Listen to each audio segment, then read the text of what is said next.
Baik, Assalamualaikum warahmatullahi wabarakatuh. Kami dari kelompok 1, saya sendiri M. Asis dan rekan saya ada Kurniawan Adi Saputra, Ardo Wahyu Damara, dan Yogi Satria. Baik, pertama kali kita imporkan library-nya. Yang pertama itu ada NAPI, Pandas, dan Matplotlib. Selanjutnya kita mengimpor data CSV. Setelah itu kita panggil dataset. Lanjut di cleaning the text.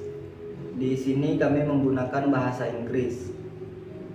Baik, ini hasil corpusnya dan ini hasil all stop words-nya. Baik, akan dilanjutkan dengan rekan saya. Baik, di sini saya Yogi Satria akan melanjutkan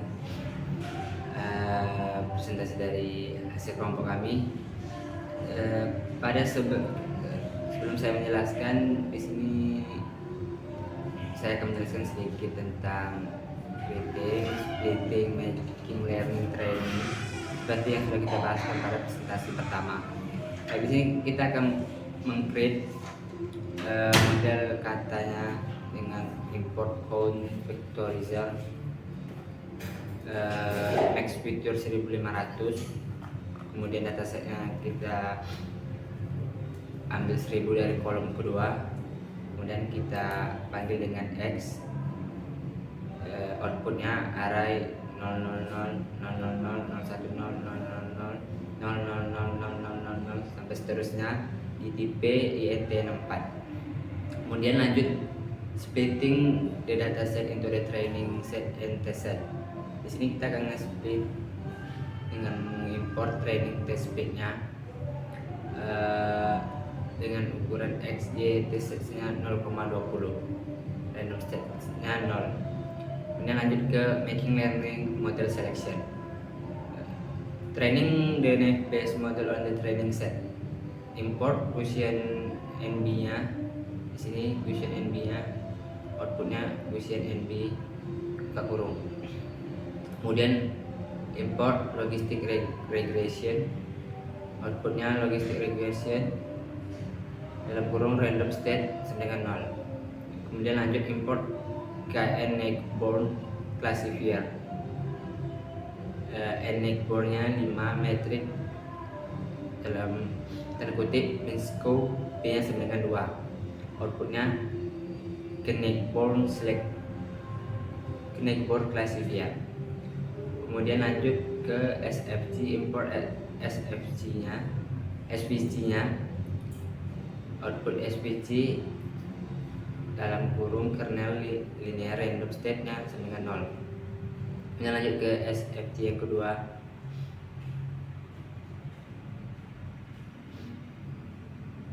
kernelnya RBF. Yang pertama tadi linear, yang kedua RBF. Kemudian lanjut ke import decision tree classifier-nya, outputnya decision tree classifier dalam kurung criterion menggunakan entropy random state-nya 0. Lanjut lagi kita import random forest classifier, outputnya random forest classifier, creation-nya entropy and estimation-nya sama dengan 10, random state-nya 0. Kemudian kita lanjut ke print semua yang tadi, effect, concatenate, spread, len-nya len y per sama dengan 1, y tes respect-nya 1 dan ini hasil outputnya 1 minus 1 dan seterusnya. Kemudian lanjut yang terakhir kita import confusion metricnya, accuracy score, precision score, recall score, F1 score.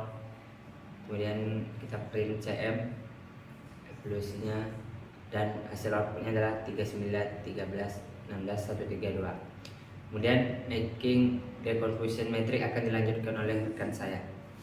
Sekian, terima kasih. Udah. Di sini saya akan menjelaskan tentang making the confusion metric. Yang pertama-tama kita import dulu library-nya, ada Seaborn as SNS dan Matplotlib Payload as PLT. Setelah itu ada CM sama dengan confusion metric, y-test dan y-plat. Ini berfungsi untuk menghitung confusion metricnya. Setelah itu untuk codingan ini berfungsi untuk membuat visualisasi confusion metric menggunakan headmap dengan ukuran 6:4. Setelah itu kita evaluasikan modelnya. Maka hasilnya akan seperti ini. Setelah itu muncul, baru kita akan menampilkan akurasi, precision, recall, dan F1 score. Yang dimana akurasi mendapatkan hasil 0,855, precision 0,709, recall 0,891, F1 score 0,728. Selanjutnya saya akan menjelaskan tentang training dan machine learning model on the training set. Yang pertama-tama kita import dulu library-nya. Ada ensemble, neckboard, linear model, net bias, SVM, tree, neural network. Selain itu, kita import fungsi evaluasi, klarifikasi dari model, yaitu metrik, skala, metrik. Setelah kita import library, baru kita inisialisasi objek dari setiap model klarifikasi, yang dimana ada RF untuk random forest classifier, KNX, neckboard classifier, dan selanjutnya. Setelah kita masukkan itu, baru kita membuat jenis model. Kita buat dictionary jenis model yang berisi nama-nama, model sebagai kunci dan objek, model sebagai nilai. Setelah itu kita menghitung dan menyimpan hasil evaluasi seperti confusion metric, akurasi, precision, recall, dan F1 score. Setelah kita jalankan, di sini kita import lagi library Matplotlib Payload as PLT. Di sini kita tampilkan informasi evaluasinya, yang dimana kita tampilkan nama model, akurasi, precision, recall, dan F1 score. Setelah itu kita menyiapkan data untuk visualisasinya, yang dimana label sama dengan akurasi, precision, recall, dan F1 score. Setelah itu kita masukkan PLT label nilai. Ini berfungsi untuk membuat diagram batang horizontal. Setelah itu ada for index, value in enumerate nilai. Ini berfungsi untuk menambahkan nilai di setiap diagramnya. Setelah itu kita tampilkan evaluasi modelnya. Setelah kita jalankan, kita tampilkan dia dengan cara evaluasi net bias, evaluasi net bias. Maka hasilnya akan seperti ini. Nama model net bias yang memiliki akurasi 0,685, precision 0,851, recall 0,696, F1 score 0,766. Ini adalah evaluasi model net bias.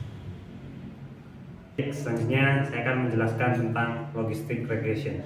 Di sini logistic regression gunanya atau hasil baris kode ini akan tergantung pada bagaimana fungsi evaluasi diimplementasikan dan bagaimana struktur data pada variabel evaluasi dirancang.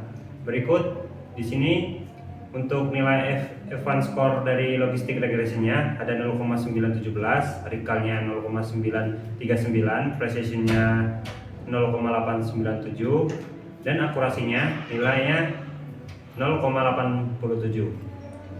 Selanjutnya decision tree. Di sini decision tree mengevaluasi dengan menggunakan fungsi F evaluasi. Fungsi ini mungkin dirancang untuk mengambil dua argumen, nama model atau dalam hal ini decision tree, dan metrik evaluasi yang sesuai mungkin berasal dari evaluasi decision tree. Baik untuk evaluasi model decision tree ini sendiri, untuk F1 score-nya 0,87, recall-nya 0,872, precision-nya 0,8084, akurasinya 0,820. Selanjutnya untuk voting classifier. Pada tahap ini voting classifier di mana pertama kita import library-nya, dan yang kedua model machine learning yang dimana kita menggunakan Gaussian Navi Bayes dan logistic regression, dan juga SVM. Yang terakhir kita import voting classifier-nya. Sebenarnya di sini kita menggunakan iris, yang dimana iris ini kita menyimpan nilai dari dataset log iris.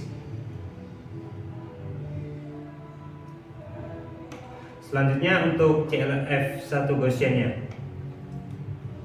Lalu di sini ada variabel CLF yang dimana menyimpan data dari nilai Gaussian Navi Bayes yang Navi Bayes-nya. Begitupun CL2F logistik regression-nya dan CLF SVC-nya. Selanjutnya ada variabel di sini ECLF voting classifier, yang dimana untuk menyimpan nilai voting classifier di sini kami menggabungkan machine learning yang digunakan MAN NB itu pada CLF1 logistik regression, CLF2 dan SMF model CLF3.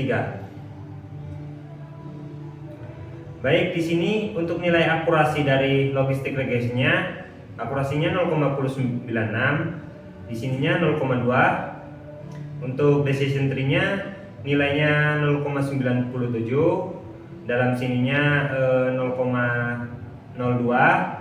Akurasi SVM modelnya di sini 0,97, dalam kurung ini 0,03. Akurasinya 0,96 untuk ensemble-nya. Di sini terdapat 0,02 dalam kurung. Selanjutnya kita masuk ke keyword validation. Untuk keyword validation, di sini kita import dulu SVM, lalu kita import cross-val score-nya. CLF di sini SMVM SVC untuk linearnya, random state.